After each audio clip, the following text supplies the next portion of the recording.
नरेंद्र मोदी जी के 2025 में सितारे क्या कह रहे हैं? कि भाई मोदी जी शायद बीच में टर्म छोड़ देंगे। अमित शाह की कुंडली क्या कह रही है 2025 की? 29 मार्च का वेट कीजिए आप। जो आपके सरकार है पूरी तरह से बदले बदले नजर आएंगे। तो आपने कभी भी मोदी जी को दबाव में झुकते हुए देखा नहीं। योगी आदित्यनाथ की कुंडली क्या कहती है? कब उनका नंबर आ सकता है? तो सूर्य शनि अगर दशम भाव में हो। अच्छा, एक और है शख्सियत राजनीति में ही जो भी प्रधानमंत्री के सपने देख रहे हैं, अरविंद केजरीवाल। कभी हो सकता है कि जनता आपको नकार भी सकती है। क्या असर ट्रंप के राष्ट्रपति बनने के बाद देखने को मिलेगा? दोनों राष्ट्र अध्यक्ष मिलकर दुनिया में कुछ बड़ा अच्छा करेंगे। मीडिया इंडस्ट्री क्यों चौपट हो रही है? ये नाम बदलने से, स्पेलिंग बदलने से आपका भाग्य नहीं बदल सकता। रोहित शर्मा, इनकी कप्तानी कब तक चलने वाली, क्योंकि अभी ऑस्ट्रेलिया से हार कर लौटे। मयंक जी, ये राहु और राजनीति का फंडा क्या है? जिसको राहु ने कामयाबी दी, शराब पीने से शुक्र ग्रह अच्छे हो जाते हैं। कौन से शास्त्र में, कौन सी किताब में पढ़ा है कि बुरे काम करो या शराब पी लो? एक राशि है यानी मेष राशि, उसके लिए अब 7.5 शुरू होने वाली है। एक के लिए अब राहत होने वाली है, दूसरे के लिए आफत। क्या सावधानी बरतनी चाहिए? 40% राशियां शनि के प्रभाव में हमेशा रही और उसका आकर्षण समाप्त कर देते हैं शनिदेव। क्या इंटरनेट बंद हो जाएगा? 2025 में राजनीति में होने वाला है बड़ा उलटफेर। मोदी की कुंडली ने क्या दिया संकेत? कई तो कह रहे हैं अमित शाह संभालेंगे कुर्सी, तो योगी आदित्यनाथ का नंबर कब आएगा? अरविंद केजरीवाल की कुंडली से बीजेपी क्यों है खुश? राहु और राजनीति का क्या है फंडा? 2025 में शनि राहु की युति क्या असर देगी?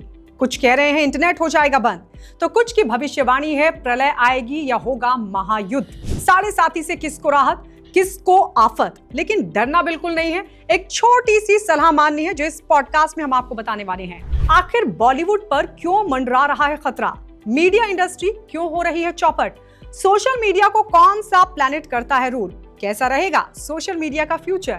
गुरु का राशि परिवर्तन, विराट कोहली का क्या है फ्यूचर? ये सब कुछ डिस्कस होगा हमारे आज के इस पॉडकास्ट में। नमस्कार, मैं हूं आपके साथ गायत्री शर्मा। स्वागत है आप सभी का मेरे अपने इस पॉडकास्ट में। और स्टूडियो में मेरे साथ मौजूद हैं एस्ट्रोलॉजर मयंक शर्मा जी। मयंक शर्मा जी, बहुत बहुत स्वागत है आपका। धन्यवाद गायत्री जी, और आपको बहुत बहुत शुभकामनाएं पॉडकास्ट शुरू करने के लिए। और मेरा ये कामना है, मेरा आशीर्वाद आपके साथ है कि ये जो एक सिलसिला अभी शुरुआत है ये बहुत लंबी चले और वर्ष दर वर्ष आप कहना चाहिए ऊंचाइयों पर चढ़ती चली जाए।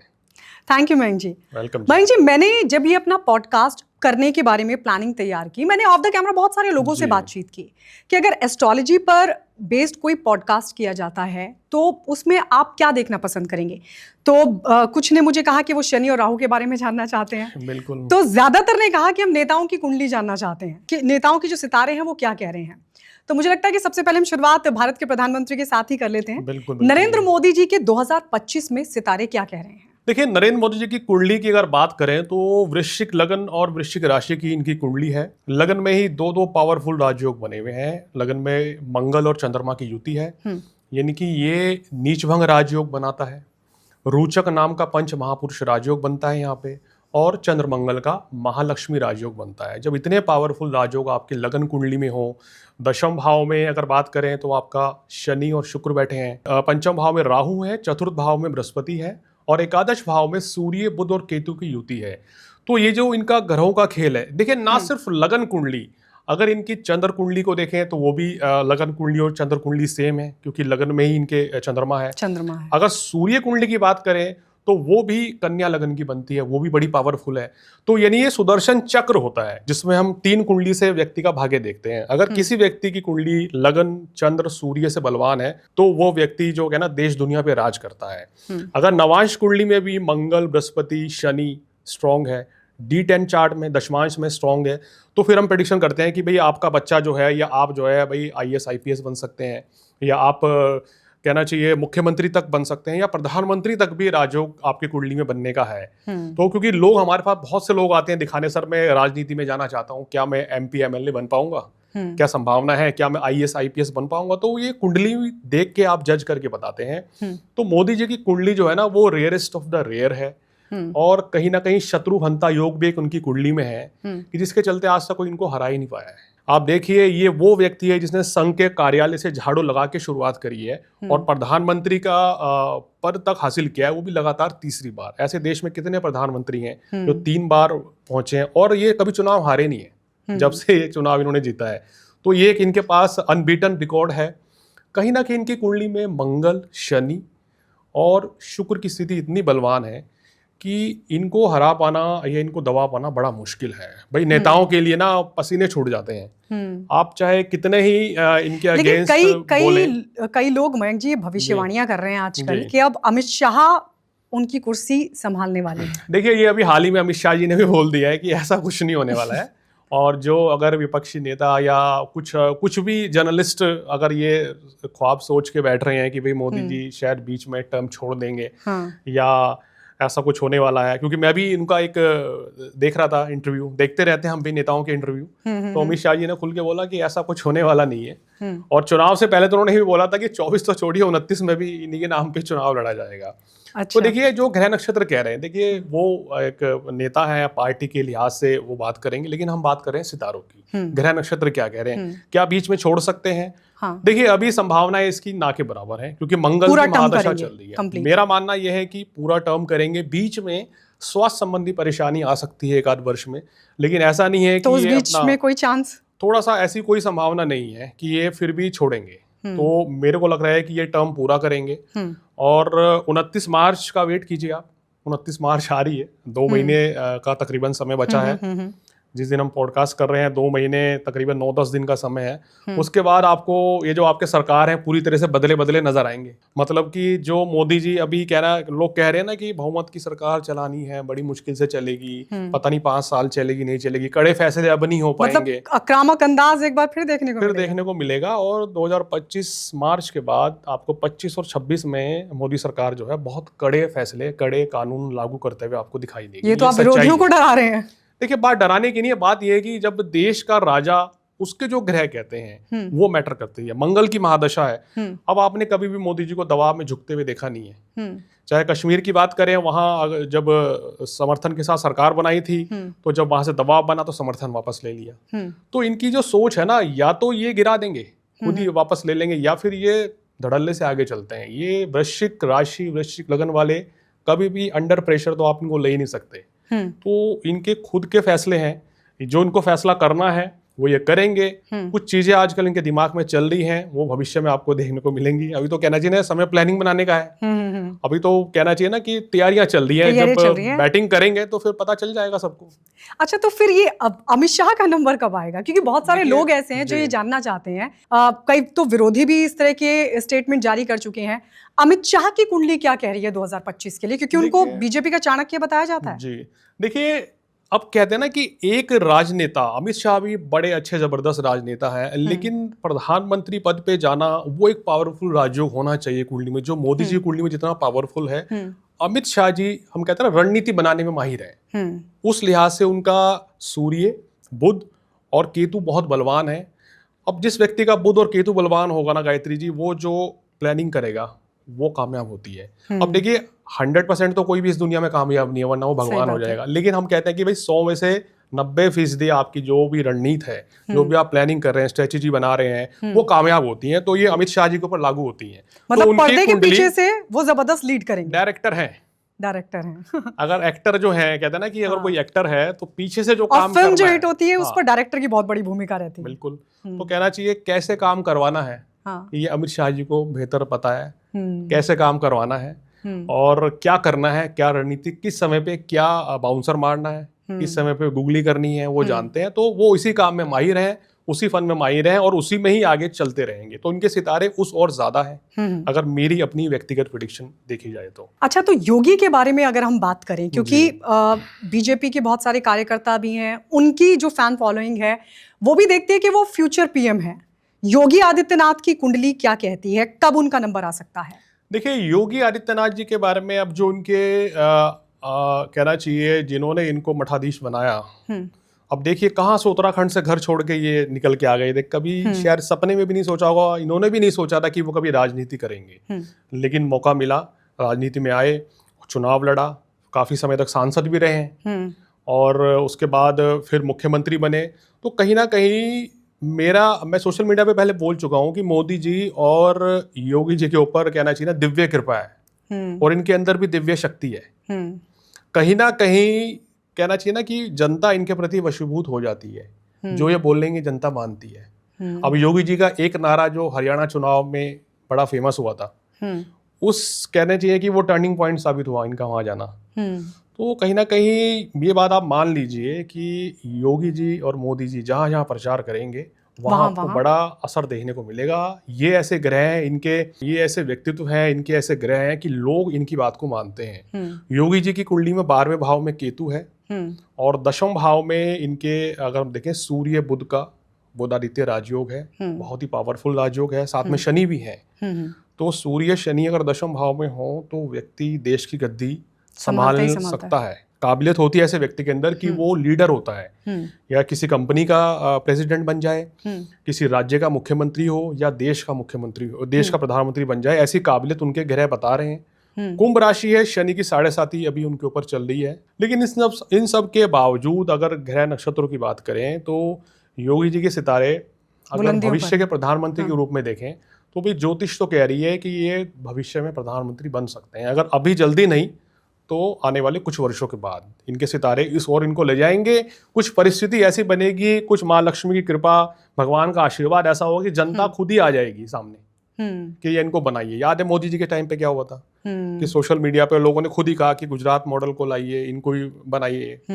तो कहीं ना वरना तो आडवाणी जी का उस समय नंबर था। तो अचानक से मोदी जी आ गए। तो योगी जी का भी काम ऐसा ही होगा। एक समय सबका होता है, वो समय आने दीजिए, उसमें भी काफी समय है। तो इनकी कुंडली में निश्चित रूप से प्रधानमंत्री बनने के योग हैं और इनकी लोकप्रियता जो है तेजी से विश्व स्तर पर फैल रही है इस समय। अच्छा, एक और है शख्सियत राजनीति में ही जो भी प्रधानमंत्री के सपने देख रहे हैं, अरविंद केजरीवाल। उनकी कुंडली क्या कहती है? क्योंकि कई लोग मुझसे सवाल करते हैं, वो 4 बजे आ जाते हैं प्रेस कॉन्फ्रेंस करने के लिए और फिर वो सत्ता पक्ष के लोगों को कहीं ना कहीं उन पर आक्रामक तरीके से हमला करने लगते हैं। तो ये 4 बजे का अरविंद केजरीवाल के साथ फंडा क्या है और उनकी कुंडली क्या कह रही है? देखिए, अरविंद केजरीवाल जी की कुंडली जो है, अब देखिए इंटरनेट के माध्यम से ही हम उठाते हैं तो बहुत से जो उसमें कुंडलियां बनी है, कोई सिंह लगन की बता रहे हैं, कोई मेष लगन की बताते हैं, कोई वृषभ लगन की बताते हैं। तो लगन कुंडली जब तक सही नहीं होगी, जब तक हमारे पास जन्म समय सही नहीं होगा तो एक्यूरेसी 100% नहीं आएगी। चलिए आज हम चर्चा करते हैं उनकी चंद्र कुंडली से, चंद्र लगन से, क्योंकि उनकी मेष राशि बनती है, चंद्रमा मेष राशि में शनि के साथ है और सिंह राशि में उनके सूर्य बुध और गुरु है, जो आपको बहुत ही पावरफुल व्यक्तित्व देता है। जब इन्होंने देखा कि भाई मेरे को तो भ्रष्टाचार के खिलाफ भाई पार्टियां सुन नहीं रही हैं कोई, अब तो भैया मैं खुद ही राजनीति में आ जाता हूँ, तो फिर फैसला लिया, जनता ने इसको अप्रिशिएट भी किया। कारण क्या है? लेकिन उन पर भी भ्रष्टाचार के आरोप लग गए। देखिए, जब गुरु में राहु चला तो कहीं ना कहीं ये जो उनके घोटाले के आरोप इनके ऊपर लगे हैं, उस समय पूरी पार्टी या पूरे राजनेता एकदम से सुर्खियों में आए, कई नेताओं को जेल भी हुई है, हालांकि अब छुट के भी आए। तो कहीं ना कहीं केजरीवाल जी का समय पिछले 2.5-3 साल से जो है वो राहु के चलते खराब था। वर्तमान में शनि की महादशा आ गई है। कहते हैं कि शनि की महादशा, अगर शनि अगर नीच का हो या 12वें भाव में हो या लग्न में हो तो बड़ा संघर्ष देता है। मतलब कि शनि की दशा का मतलब अब ये होगा कि उतार चढ़ाव, यानी कि अब स्टेबल नहीं रहेंगे, अप्स एंड डाउन इनको इस शनि की महादशा में 19 वर्ष तक वो देखने को मिलेगा। अगर आप कभी उनकी एक्यूरेट डेट ऑफ बर्थ दे रहे हैं, आप जर्नलिस्ट हैं बड़ी, तो मैं इनकी व्यक्तिगत कुंडली अगर मिल जाए तो प्रेडिक्शन भी हो जाएगी कभी। बिल्कुल बिल्कुल, आपकी प्रेडिक्शंस तो मैंने देखी भी है। धन्यवाद। मयंक जी, ये राहु और राजनीति का फंडा क्या है? क्योंकि अक्सर हम बहुत सारी वीडियोस देखते हैं कि रातों रात राहु शिखर तक पहुंचा देता है। देखिए, राहु जो है ना इस दुनिया में, अब देखिए कि केवल 30% लोगों को ही कामयाबी देता है, लेकिन जिसको राहु ने कामयाबी दी वो व्यक्ति डॉक्टर बनता है, वर्ल्ड लेवल का डॉक्टर बनेगा। इंडिया का नंबर 1 डॉक्टर अगर कोई होगा तो राहु कुंडली में स्ट्रांग होगा। और इसके साथ साथ ही नंबर 1 कोई राजनीति होगा तो राहु मजबूत होगा, क्योंकि राहु के मजबूत हुए बिना आप शत्रु को पराजित कर ही नहीं सकते। अगर आपका राहु कमजोर है, हमारे पास बहुत से लोग आते हैं, हम कहते हैं राहु आपका नीच का है, आपके लिए राजनीति नहीं है। आ जाएंगे, चुनाव जीत जाएंगे, लेकिन विपक्षी पार्टियां जो हैं, विपक्षी नेता जो हैं, भाई आपको लेग पुलिंग करेंगे, आपको अल्टीमेटली जो है राजनीति छोड़नी पड़ेगी। तो इसलिए जब आपका राहु कमजोर है तो राजनीति आपको कभी रास नहीं आएगी, आपके साथ राजनीति हो जाएगी। तो इसलिए कुंडली में राहु का इंपॉर्टेंट होना बहुत बली है। राहु अगर 3रे भाव में हो, राहु 6ठे भाव में हो, राहु 9वें भाव में हो या राहु 10वें भाव में हो, तो हम कहते हैं कि व्यक्ति राजनीति में शिखर में होता है। ऐसे बहुत से देश के प्रधानमंत्री हैं जिनके राहु 10वें भाव में थे और वो प्रधानमंत्री बने, क्योंकि 10वां भाव जो है राहु का एक मुख्य स्थान है। वहां राहु 45 वर्ष की आयु के बाद आपको राजनीति में शिखर पे ले जाता है। ये अगर आपकी कुंडली में राहु बहुत मजबूत है तो आप यकीन मानिए आप बहुत अच्छे डॉक्टर बन सकते हैं या बहुत अच्छे राजनेता बन सकते हैं। मयंक जी, 2025 के बारे में बहुत सारी चर्चा हुई, बहुत सारे लोग वीडियोस भी डाल रहे हैं, बहुत सारे जो एस्ट्रोलॉजर हैं वो भविष्यवाणी भी कर रहे हैं। मंगल का साल इसे कहा जा रहा है, तो ये जो मंगल का साल है ये कैसा रहने वाला है 2025? देखिए, मूलांक के अनुसार ये मंगल का वर्ष बन रहा है क्योंकि 2025 है। अब 2024 में भी मैं तो ये देख रहा हूँ कि बहुत से ज्योतिषियों ने कहा था कि भाई विश्व युद्ध होगा, उठा पटक मच जाएगी, शनि का वर्ष है, लेकिन ऐसा कुछ हुआ नहीं। ठीक है, दो राष्ट्र के बीच में लड़ाई विवाद चल रहा है, एक कहना चाहिए छोटे स्तर पे रहा है, लेकिन विश्व युद्ध के हालात नहीं बने। उस समय मैंने भी बोल दिया था सोशल मीडिया पे कि वर्ल्ड वार के हालात तो अब नहीं दिखाई दे रहे हैं। और 2025 में मैं ये कहना चाहूंगा कि इस वर्ष में जैसे अगर मंगल का वर्ष है तो भाई थोड़ा सा सावधान रहना चाहिए, क्योंकि मंगल आग दुर्घटना आप देख रहे हैं कितने, हॉलीवुड का हालात देख लिया, वर्ष की शुरुआत में हुआ है वो। देश में इस समय बहुत ज्यादा घटनाएं घट रही हैं। ये स्थिति ग्रहों की बहुत अच्छी नहीं थी देश दुनिया के लिए। शनि और मंगल का षडाष्टक योग बना हुआ था और मंगल की पूर्ण दृष्टि शनि पे थी। तो ये जो दृष्टियां जब इस तरह की पड़ती हैं तो ये आग, चोट, दुर्घटना, एक्सीडेंट, वायुयान दुर्घटना होना, रेल दुर्घटना होना है, इस तरह की चीजों को बढ़ाता है। क्योंकि ज्योतिष में कहा गया है कि अगर मंगल शनि एक दूसरे को देख रहे हैं या एक दूसरे के साथ बैठे हैं तो ये अच्छा समय नहीं माना जाता है, थोड़ी परेशानी रहती है। क्योंकि कई लोग, मैं बीच में टोक रही हूँ, कई लोग ये कहते हैं कि 2025 में इंटरनेट बंद हो जाएगा, महाप्रलय आ जाएगी, महायुद्ध होगा। आप कह रहे हैं कि वर्ल्ड वॉर तो नहीं होगा, बिल्कुल नहीं होगा। लेकिन क्या इंटरनेट बंद हो जाएगा इस तरह की?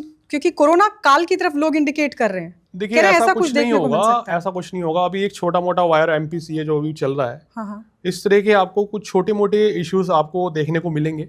और खासकर बता भी दूं कि कब वो प्रभावी रह सकता है। 29 मार्च 2025, ये डेट्स आप नोट कर लेना मेरी, और अपने फ्यूचर में देख भी लेना जी। उसके बाद जो है शनि राशि परिवर्तन करेंगे। अच्छा। और शनि अपनी मूल त्रिकोण राशि कुंभ से निकलकर मीन राशि में प्रवेश कर जाएंगे। गुरु की राशि में शनि का जाना जो है जल तत्व की राशि है, और वहां बैठे हैं पहले से राहु।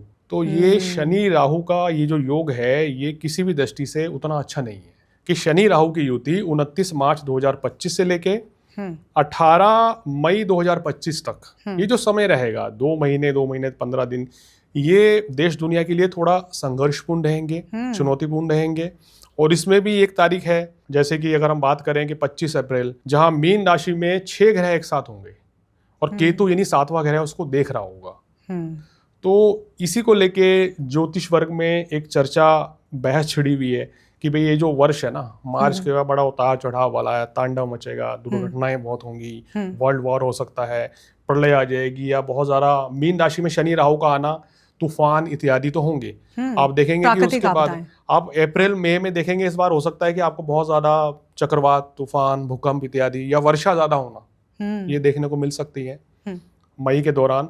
या इस दौरान विश्व में किसी बड़े राजनेता की मृत्यु होना, हत्या होना, ये चीज भी हो सकती है, क्योंकि इस तरह के योग भी बनेंगे।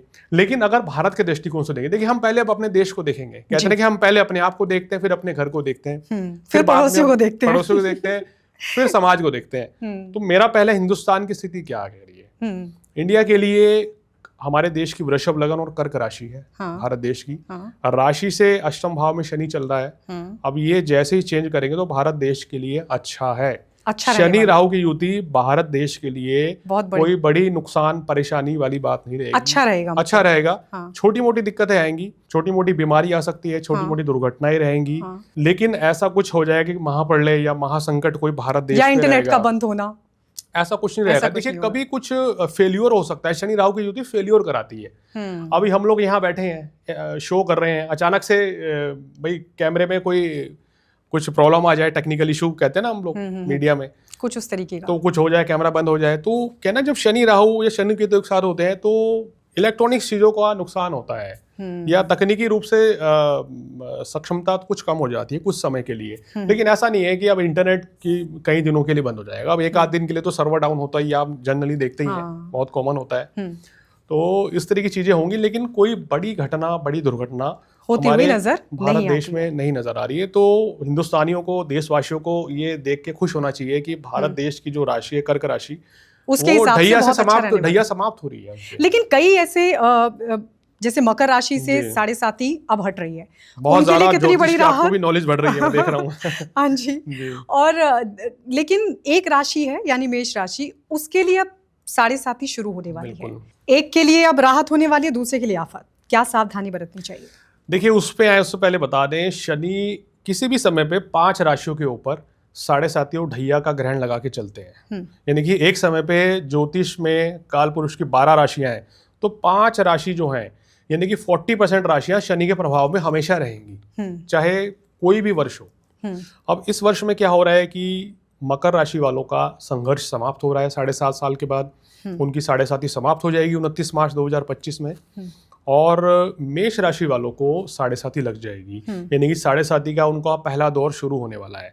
और कुंभ राशि में से शनि निकल रहे हैं, तो कुंभ राशि वालों के लिए बड़ी राहत है। उनका 7.5 का अंतिम दौर होगा, यानी कि शनि अस्त अवस्था में होंगे, तो कुंभ राशि वालों के लिए अब बहुत अच्छी खुशखबरी रहेगी, खासकर उनके लव लाइफ, मैरिड लाइफ या काम कारोबार के दृष्टिकोण से। अभी बड़े परेशान थे। मीन राशि में शनिदेव आ रहे हैं, मीन राशि वालों के चैलेंजेस जो हैं वो थोड़े से बढ़ेंगे।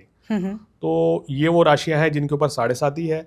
अच्छा, कर्क और वृश्चिक के ऊपर से ढैया हट जाएगी 29 मार्च के बाद, तो इनके लिए बड़ी राहत है। लेकिन अगर बात करें तो सिंह और धनु पे शनि की ढैया का प्रभाव रहेगा। अच्छा, मैं बहुत शॉर्ट में इस सवाल का जवाब आपसे चाहूंगी कि जिन लोगों की 7.5 शुरू होगी, मुझे लगता है कि क्योंकि वो दौर मैंने भी देखा है जी। 7.5 में परिवार को आप क्या सलाह देंगे? क्योंकि अक्सर देखा गया कि परिवार नहीं समझ पाते व्यक्ति को।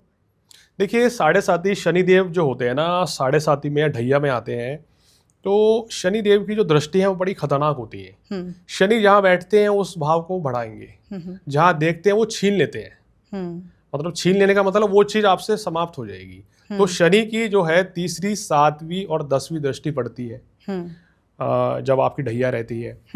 तो सबसे पहले शनिदेव, अगर हम 7.5 की ही बात करें या ढैया की बात करें, तो कहीं ना कहीं आपके प्रोफेशनली, घर में, ऑफिस में, दोनों जगह वो कलह की स्थिति बना के रख देते हैं। और कहते हैं ना, जब शनि का प्रभाव हमारे ऊपर होता है तो व्यक्ति जो है ना, उसका जो नेगेटिव थॉट्स उसके ऊपर हावी होते हैं, और नकारात्मक विचार आना, गलत निर्णय लेना, गलत तरीके से आगे बढ़ना, या कहीं ना कहीं कुछ ना कुछ उससे मिस्टेक हो जाती है, गलती होती है, वाणी में कड़वाहट बढ़ जाती है, जरूरत से ज्यादा व्यक्ति एग्रेसिव हो जाता है, और उसका आकर्षण समाप्त कर देते हैं शनिदेव। क्योंकि शनि वैराग्य देने वाले ग्रह हैं। शनि को कहा जाता है कि जिसके ऊपर शनि की दशा आ जाए तो वो व्यक्ति, आपको कहते हैं ना, हम पार्टी में 10 लोग तो एंजॉय कर रहे हैं, वो 2 बंदे अकेले कोने में बैठे बात कर रहे हैं, भैया ये क्या गुपचुप मीटिंग हो रही है। इसका शनि का प्रभाव उनके ऊपर है, उन्हें पार्टी से कोई मतलब नहीं है, हम लोग यहाँ मौज मस्ती कर रहे हैं, वो लोग पता नहीं क्या खुसर पुसर चल रही है। तो ऐसे व्यक्ति के ऊपर शनि का प्रभाव होता है। शनि यानी अलग थलग, दुनिया आपको अलग कर देगी, आपका आकर्षण खत्म हो जाएगा। अभी तक आप देख रहे हैं, कोई व्यक्ति, कोई खिलाड़ी है, कोई राजनेता है, बहुत अच्छा परफॉर्म कर रहा है, अचानक से क्या हुआ कि शनि लग गया, तो 2-3 महीने में आप देखेंगे अब रन नहीं बन रहे बैट्समैन से, चुनाव हार गए आपको पद से हटा दिया गया, मुख्यमंत्री बदल दिया गया, या भाई ये चीज परिवर्तन, ये सब शनि करवाते हैं। तो कहना चाहिए आपका आकर्षण कम करते हैं, आपका संघर्ष बढ़ाते हैं। और शनि की ढैया या शनि की 7.5 में लोगों को कहता हूँ कि भाई, वैसे तो हमेशा ही ये कहता हूँ कि ईमानदारी से चलो, गलत कार्य मत करो, क्योंकि अगर आपने पास्ट में गलत काम किए तो 7.5 आ रही है भाई आपको दंड देने के लिए। तो इसलिए अगर आप गलत कार्य कर रहे हैं तो 7.5 के दौरान आपको उसका प्रायश्चित करना पड़ेगा, और आपको दंड जो है मिलेगा। जिस स्तर पे आपने गलतियां करी हैं उस स्तर पे आपको भुगतना पड़ेगा। मयंक जी, बॉलीवुड की कुंडली क्या कह रही है? क्योंकि अगर हम देखें, सुशांत केस के बाद से कोई ना कोई इंसिडेंट, अभी सैफ अली खान पर भी अटैक हो गया, क्या कोई खतरा बॉलीवुड पर देख रहे हैं? देखिए, जब से सुशांत वाली मर्डर मिस्ट्री हुई है, कहीं ना कहीं उसके बाद से बॉलीवुड जो है ना, वो बॉलीवुड रह नहीं गया है कि जो पहले माना जाता था कि कोई फिल्म लगी बड़े फिल्म स्टार की और वहाँ करोड़ों रुपए का बिजनेस हो रहा है, अरबों रुपए का बिजनेस हो रहा है। कहीं ना कहीं उस केस के बाद उनको न्याय ना मिलने के चलते लोगों का जो विश्वास कुछ कम हुआ है, और कहीं ना कहीं लोगों ने ना फिल्मों से ध्यान हटाया है। तो उसके पीछे क्या कारण है? देखिए, जब से शनिदेव जो है, अगर 2020 की मैं बात कर रहा हूँ, जनवरी 2020 से शनिदेव मकर राशि में चल रहे थे, अभी कुंभ राशि में अपनी मूल त्रिकोण राशि में है, अब वो मीन राशि में आए, और इसके 2.5 साल बाद तो वो नीच के हो जाएंगे, यानी कि मेष राशि में आएंगे। तो जब तक शनिदेव मेष राशि में रहेंगे, यानी कि आने वाले आप ये मान लीजिए 5 साल और, तो बॉलीवुड में थोड़ा उतार चढ़ाव रहेगा, संघर्ष देखने को मिलेगा। या हम कह सकते हैं कि बॉलीवुड में जो बड़े बड़े नाम थे वो आने वाले 4-5 साल के बाद या अभी से ही कहें वो उतना बड़ा हिट नहीं बन पाएंगे जितना पहले हुआ करते थे। कहीं ना कहीं ग्रहों का खेल है, शनि की अहम भूमिका है। देखिए शुक्र तो कारक है फिल्म लाइन का। आप देखिए फिल्म भी शुक्रवार को रिलीज करते हैं ये लोग, लेकिन शनि जो है ना आपको असली कला देता है। और अगर ज्योतिष में कहा जाए कि शुक्र शनि एक साथ बैठ जाए तो व्यक्ति नाना पाटेकर बन जाता है, गंभीर कलाकार बन जाता है, आशीष विद्यार्थी बन जाता है, या आलोकनाथ बन जाता है। वो गंभीरता देता है आपके अंदर, कला जो है ना निखर कर आती है, वो शनि निखारते हैं। मीडिया इंडस्ट्री क्यों चौपट हो रही है? देखिए मीडिया पे भी शुक्र और बुध का प्रभाव ज्यादा है, क्योंकि बुध पत्रकारिता का कारक माना गया है और शुक्र जो है ग्लैमर है। तो देखिए इस समय देखें शनि के आप मीन राशि में आने दीजिए और शनि राहु की युति जो है समाप्त होगी 18 मई 2025 को। उसके बाद आप देखेंगे कि मीडिया इंडस्ट्री जो है वो एकदम से ग्रो करेगी, यानी कि काफी उत्थान पे रहेगी। और जो पिछले कुछ समय से जो डाउनफॉल चल रहा था या काफी कुछ चैनल जो बंद हो रहे हैं या कुछ भी इस तरह की दिक्कतें आ रही हैं एम्प्लॉइज के साथ भी, वो परेशानियां समाप्त करेंगे शनिदेव। लेकिन वो 18 मई 2025 के बाद। और मीडिया का फ्यूचर जो है आगे काफी अच्छा है। अभी थोड़ा सा संघर्षपूर्ण रहा है लेकिन आगे बहुत बढ़िया है। अब मैं यही पूछना चाह रही थी, अगर इसी से तरह अगर हम सोशल मीडिया की बात करें जी, तो सोशल मीडिया में भी क्योंकि बहुत सारे लोग फ्यूचर तलाश रहे हैं, हमारा पॉडकास्ट भी सोशल मीडिया बिल्कुल। पर चलेगा, तो सोशल मीडिया को कौन सा प्लैनेट रूल करता है, उसका फ्यूचर क्या है आने वाले वक्त में? देखिए सोशल मीडिया को रूल करता है मरकरी यानी बुध ग्रह। और अगर आपका बुध मजबूत है तो आप सोशल मीडिया पे आइए, आपकी जो रील्स हैं, आपके वीडियोस हैं वो वायरल हो जाएंगे। आप जल्दी देखा ना, बहुत से लोग ऐसे होते हैं बहुत जल्दी चमक जाते हैं, वायरल हो जाते हैं। तो कहीं ना कहीं बुध मजबूत है, शुक्र मजबूत है और शनि मजबूत है। मेरा मानना है कि आने वाले जो ग्रह स्थिति बता रही है भाई 20-25 साल तो सोशल मीडिया बहुत शानदार करेगी। और दुनिया कहते हैं कि आजकल हर कोई सोशल मीडिया से जुड़ रहा है और यही फ्यूचर है। तो जो जितना जल्दी आ गया वो उतनी ही ग्रोथ करेगा। तो सोशल मीडिया का भविष्य बहुत उज्जवल है। आजकल हम इंस्टा पे बहुत सारी रील्स देखते हैं स्पिरिचुअल अवेकनिंग की, ये है क्या? और क्योंकि हम देखते हैं कि हर घटना पर ग्रहों की चाल का असर दिखता है, कौन से ग्रह ऐसा कराते हैं? देखिए स्पिरिचुअली व्यक्ति, अगर कई बच्चे होते हैं जो बचपन से हनुमान चालीसा पढ़ते हैं और कम उम्र में ही कहना चाहिए योग साधना, मैं पढ़ती थी। हाँ जी बिल्कुल। तो कहीं ना कहीं आपके ऊपर बृहस्पति का शुभ प्रभाव है, या आपकी राशि का लगन का स्वामी बृहस्पति है, या बृहस्पति केंद्र में चंद्रमा के साथ है, या केतु आपका तीसरे भाव में है, लगन में है, दशम भाव में, नवम भाव में है। नवम भाव भाग्य का होता है, पूजा पाठ का। वहां अगर शनि केतु बैठ जाए, वहां बृहस्पति बैठ जाए, बुध बैठ जाए, तो ऐसा व्यक्ति सन्यासी बन जाता है। तो ये ग्रह हमें आपको वो अध्यात्म की ओर ले जाते हैं। कहीं आपने लोग देखे होंगे कि भाई बहुत अच्छा काम किया, बिजनेस किया, नौकरी की, लेकिन फिर अचानक से उनकी दशा बदली होगी तो अध्यात्म की तरह साधु बन गए, सन्यासी बन गए, साध्वी बन गई है। तो ये केतु एक ऐसा ग्रह है जो आपको पूरी तरीके से अध्यात्म में ले जाता है। और उसके बाद फिर शनि और बृहस्पति का उसमें अहम रोल रहता है, सहयोग रहता है। 4 नंबर की अधिकता डेट ऑफ बर्थ में किस तरफ इंडिकेट करती है, क्या असर होता है? देखिए 4 नंबर राहु का माना गया है और राहु शनि का रूप लेके चलता है। तो कहते हैं कि अगर आप 4 तारीख को पैदा हुए हैं, पर्टिकुलर 4 तारीख को, तो आपके जीवन में सबसे ज्यादा संघर्ष रहता है। और ऐसे व्यक्ति ना कदम कदम पर लड़खड़ाते हैं और आगे बढ़ते हैं और इनको अपनों से ही धोखा मिल जाता है। तो इसलिए ऐसे व्यक्तियों को संघर्ष बहुत करना पड़ता है। और ऐसे व्यक्ति जो मेरे अपने अनुभव में है 40 वर्ष के बाद ही कुछ अपना बड़ा मुकाम हासिल करते हैं। आप उठा के देख लीजिए, 4 तारीख हो गई, 13 तारीख हो गई है, 22 तारीख हो गई है, इन लोगों के जीवन में बहुत संघर्ष रहता है, या 31 तारीख हो गई है। तो राहु से प्रभावित व्यक्ति हैं तो देर से इनको सफलता मिलती है। लेकिन ये लोग बहुत ऑनेस्ट होते हैं, ईमानदार होते हैं, झुकते नहीं है, किसी भी तरह का समझौता नहीं करते हैं। और कहीं ना कहीं शत्रु इनके ज्यादा बढ़ते हैं क्योंकि स्ट्रेट फॉरवर्ड है, जो है मुंह पे बोल देते हैं। अच्छा, लेकिन और आजकल जमाना है कि भाई बटरिंग करने का। हाँ, बटरिंग करने का, एग्जैक्टली। लेकिन जैसे 24 होते हैं, 14 होते हैं, क्या ये भी कहीं ना कहीं इसमें 4 नंबर की असर दिखाई देता है? देखिए अगर आप कई मंथ भी, जैसे अगर हम देखें अप्रैल का महीना है, हाँ। चौथा महीना है, हाँ।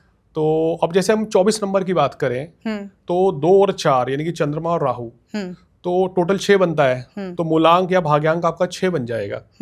तो राहु का प्रभाव इसके ऊपर भी रहेगा, चंद्रमा का भी रहेगा। 24 तारीख को पैदा हुआ व्यक्ति थोड़े से कंफ्यूज माइंड के रहेंगे, कभी कभी घबराहट, चिंता रहेगी, लेकिन बहुत अच्छे वक्ता होते हैं। भाई फिल्म लाइन में, मीडिया लाइन में, क्योंकि शुक्र के प्रभाव के चलते जल्दी तरक्की करते हैं। और जो व्यक्ति 6 तारीख को पैदा होता है उसके ऊपर शुक्र का पूर्ण रूप से प्रभाव होता है, क्योंकि वो सिंगल नंबर डिजिट 6 जो है शुक्र की होती है, तो वो ज्यादा प्रभावी मानी जाती है। लेकिन कई लोग क्या कहते हैं कि स्पेलिंग आप चेंज कर लीजिए, न्यूमरोलॉजी भी कहीं ना कहीं नंबर पर आधारित होती है, ये स्पेलिंग चेंज करके नाम में क्या भाग्य को बदला जा सकता है? सही है या फिर फर्जी है सब कुछ? देखिए, मेरा मानना ये है कि बहुत से लोग आते हैं, सर मैं इतने साल से मैंने स्पेलिंग चेंज करके देखी और मेरा तो वाकई में बहुत अच्छा हो रहा है। तो फिर मैंने उनसे पूछा, पिछले 1 साल से क्यों नहीं आपके साथ अच्छा हो रहा है? आप कह रहे हैं कि 1 साल से मैं परेशान हूँ, आखिर ऐसा क्या हो गया कि पिछले 1 साल से स्पेलिंग भी काम नहीं कर रही है, नंबर्स भी काम नहीं कर रहे, तो रीज़न क्या है? तो वो कह रहे हैं कि सर ये चीज़ें समझ में नहीं आ रही हैं, क्या होती भी या नहीं होती हैं। तो देखिए, मेरा ही मानना है कि अगर कोई अपना नाम मुकेश अंबानी रख ले या अमिताभ बच्चन रख ले, तो आप ग्रह उनके लेवल के नहीं होंगे। कुंडली चेंज नहीं होगी, कुंडली नहीं बदलेगी। आप जिस समय आपका जन्म हुआ है, जो सितारा जहां बैठ गया उसी लेवल पे, किस लेवल का वो है राजयोग, 30% है या 100% है, 50% है, उसी लेवल पे आपको फल देगा। ये नाम बदलने से, स्पेलिंग बदलने से आपका भाग्य नहीं बदल सकता। आपको शनि की 7.5 आ गई, ढैया आ गई, तो संघर्ष करना ही पड़ेगा, चाहे आप अपने नाम के आगे कितने ही ए लगा लें, कितनी आर लगा लें, कितने ही के लगा लें। ये सिर्फ दिल को खुश करने के लिए गाली भी एक ख्याल अच्छा है ना, बस एक तसल्ली वाली बात है। अच्छा, कई एस्ट्रोलॉजर को मैं सुनती हूँ, वो ये कहते हैं कि शराब पीने से शुक्र ग्रह अच्छे हो जाते हैं, कुछ कहते हैं कि राहु ग्रह तब अच्छे होते हैं जब आप कोई बुरा काम करते हैं। अब ये बुरे काम से कोई ग्रह अच्छा हो सकता है क्या? देखिए, ऐसा कभी नहीं होता है कि भाई ज्योतिष में, वैदिक ज्योतिष में तो कभी भी इस तरह के उपाय नहीं बताए गए हैं। मुझे बताइए कि आप भी ज्योतिष का ज्ञान रखती हैं, आपने कभी कौन से शास्त्र में, कौन सी किताब में पढ़ा है कि बुरे काम करो या शराब पियो या अल्कोहल का सेवन करें कि भाई आपका शुक्र मजबूत होगा?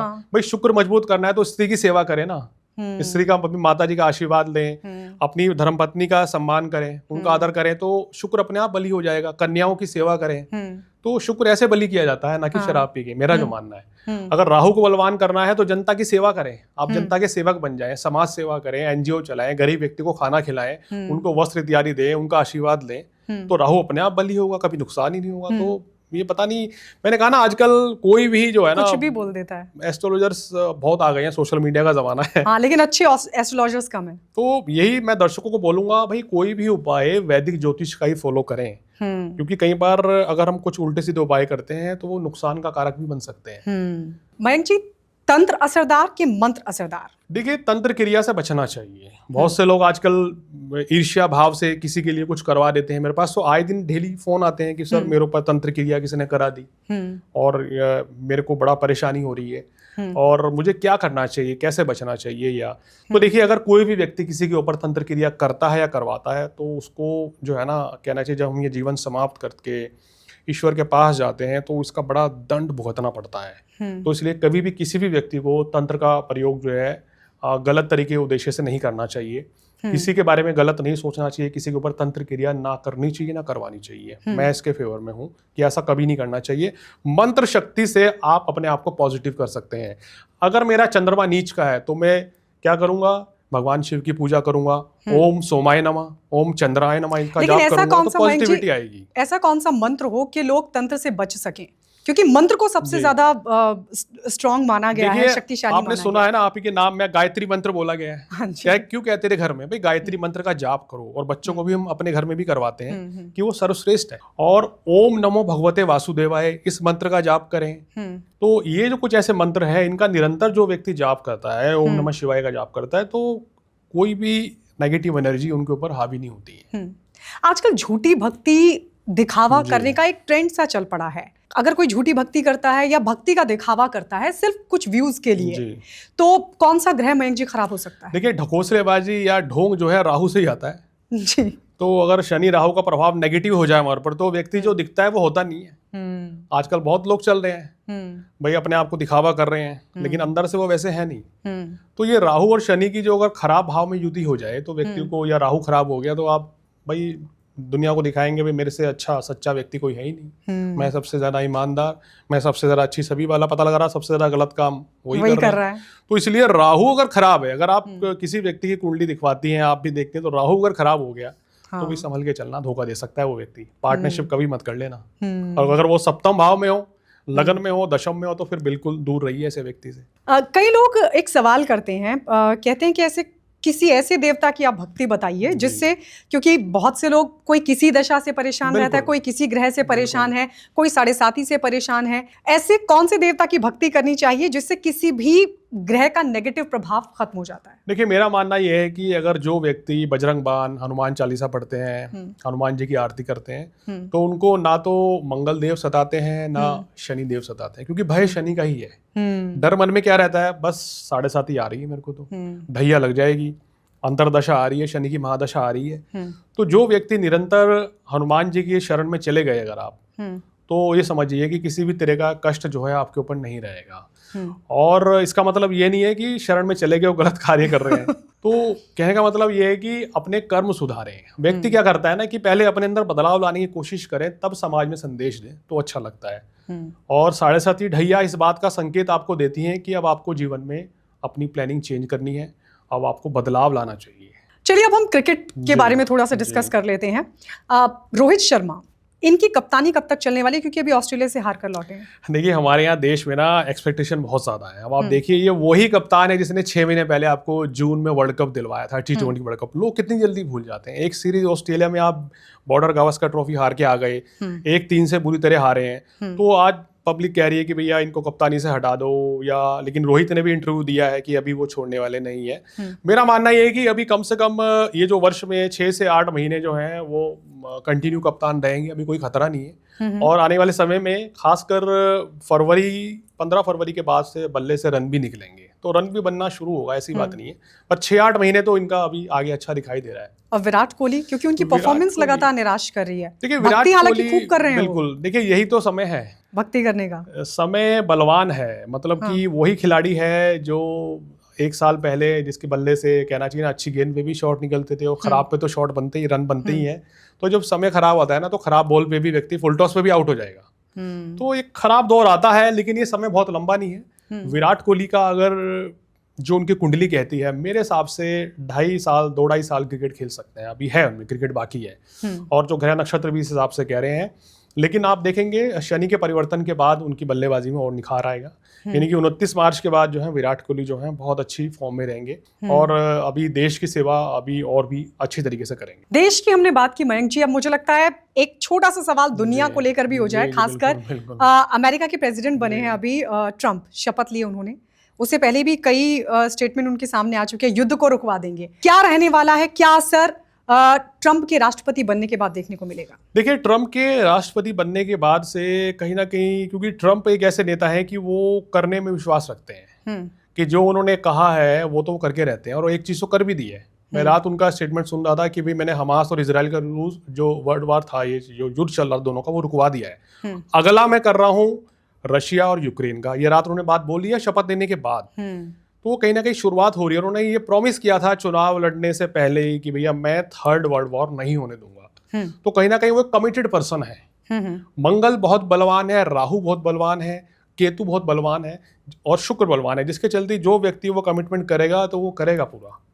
तो आप देखिए, मोदी जी के साथ अच्छी दोस्ती पहले भी निभाई थी, और कल भी मोदी जी ने बधाई दी है उनको शपथ के बाद। तो लग रहा है कि ये दोनों राष्ट्र अध्यक्ष मिलकर दुनिया में कुछ बड़ा करेंगे, कुछ अच्छा संकेत नजर आ रहा है। और अगर आर्थिक स्थिति की बात करें देश दुनिया की, तो मार्च के बाद मुझे वो भी बहुत अच्छी दिखाई दे रही है। तो जो आजकल छोटी मोटी जो मंदी का दौर चल रहा है वो भी समाप्त होगा, तो इट्स अ गुड साइन कि अच्छा रहेगा देश के लिए, हमारे देश के लिए बहुत अच्छा है, फिर दुनिया के लिए भी अच्छा रहेगा। अब चलते चलते मयंक जी, एक शेयर मार्केटिंग को लेकर सवाल। 2025 में शेयर मार्केटिंग पर क्या असर ग्रहों का? देखिए, शेयर मार्केट का कारक जो ग्रह है मुख्य बुध माना गया है। और बुध तो ये है ना कि हर 20-25 दिन बाद राशि परिवर्तन करते हैं, अस्त भी होते हैं, उदय भी होते रहते हैं। लेकिन जब कोई अशुभ ग्रहों की युति बनती है तो शेयर मार्केट में बड़ी उठापटक बनती है। अभी शनि मंगल की दृष्टि का योग जो है 22 जनवरी तक चल रहा था, तो बड़ी उठापटक थी। आने वाले टाइम में शनि राहु एक साथ हो जाएंगे। तो मेरा मानना यह है कि ये जो वर्ष है, अगर शेयर मार्केट के हिसाब से देखें तो 20 मई के बाद स्थितियां बेहतर रहेंगी। उसके बाद निवेश के मौके अच्छे मिलेंगे, इन्वेस्टर्स मिल जाएंगे, पैसा भी आएगा, और लोगों को बेनिफिट्स भी ज्यादा होंगे। उससे पहले जो है ना, काफी कुछ आप देखेंगे उतार चढ़ाव शेयर मार्केट में काफी देखने को मिलेगा। यानी कि 5 महीने का समय जो है, ये जनवरी से मई तक का, 20 मई तक का उतार चढ़ाव वाला रहने वाला। अगर जो बहुत से लोग अगर निवेश करना भी है तो वो सोच समझ के भाई कैलकुलेटेड रिस्क लेके करें, कहीं ऐसा ना हो कि बड़ा नुकसान उठा बैठे। आपको देखने को मिलेगा कि कुछ जो शेयर बड़े ज़बरदस्त गिर गए हैं, बड़े तेज़ी से उठापटक देखने को मिलेगी 18-20 मई तक। तो चलिए, बहुत बहुत धन्यवाद मयंक जी। और जी। आज का ये जो पॉडकास्ट है उसको देखने के बाद मुझे लगता है बहुत सारे सवाल भी आएंगे और आपको यहाँ पर बार बार आना होगा, क्योंकि ये गायत्री शर्मा का पॉडकास्ट है। तो आज के पॉडकास्ट में फिलहाल इतना ही। अगले पॉडकास्ट में जल्द मुलाकात होगी, एक नए गेस्ट के साथ नए टॉपिक पर करेंगे चर्चा। आप भी बताइएगा कैसा था आज का ये पॉडकास्ट, किस सवाल और जवाब पर आया आपको सबसे ज्यादा मजा। तो अभी के लिए नमस्कार, लेकिन लाइक, सब्सक्राइब और शेयर करना ना भूलें और देखते रहिए द गायत्री शर्मा पॉडकास्ट।